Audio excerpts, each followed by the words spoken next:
Sula, ang aking monologo ay mula sa nobelang Ang Limitang Lirey na sinulat ni Dr. Jose Rizal at aking gagampanin na karakter ay si Doña Victorina de los Reyes de Espandania. Ay, kahirap maging ako. Hindi ko alam kung bayan ito ay bulag o sadyang initlak sila sa aking karangian. Ako na asawa ng isang Espanyol, si Don Tiburcio de Espandania. Pero bakit ngayon, hindi nila maunawaan ang aking tunay na ranggo? Sa buong Santa Cruz de Malabon, sino ba ang kasing ganda ko? Kasing puti, kasing elegante. Nung dumating ako dito, ako mismo nagpakilala kung paano maging tunay na babaeng may kultura. Hindi dahil sa akin, baka hanggang ngayon, ang mga babae dito ay naglalakad pa rin ng walang kaayusan. Sabi nila, ako raw may pagpanggap. Ako raw na mas mataas pa ang ambisyon kaysa tunay kong pangangailangan. Pero sabihin niyo sa akin, ano ba ang masama sa pag-angat? Kung ang ibang babae ay kontento na sa pagiging indo, ako, hindi. Hindi ako pinanganak para mag-isang hamak.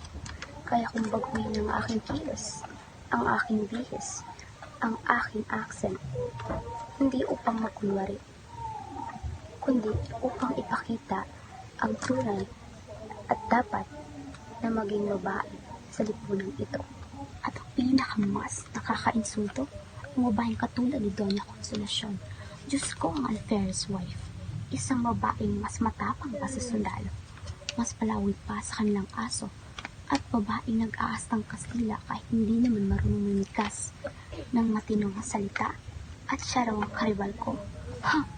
Kung hindi lang masamang magmura, matagal ko nang nasabi ang nararapat sa babaeng yun. At si Tiburcio? Ay nako, si Tiburcio, ang aking mahal na esposo. Akong nagabay sa kanya. Kundi dahil sa akin, marahil ngayon ay nanginginig pa rin siya sa harap ko. Ako ang nag-angat sa kanya. Ako ang nagbigay apelyadong Espanyada na akmang-akma sa aming mataas na posisyon.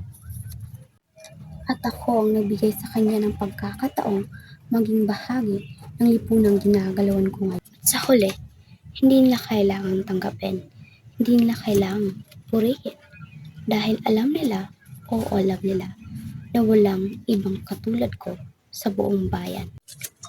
Ako si Doña Victorina de los Reyes de Espandania, isang babaeng hindi nila kayang tapatan, hindi nila kayang pantayan, at higit sa lahat, hindi nila kayang kalimutan.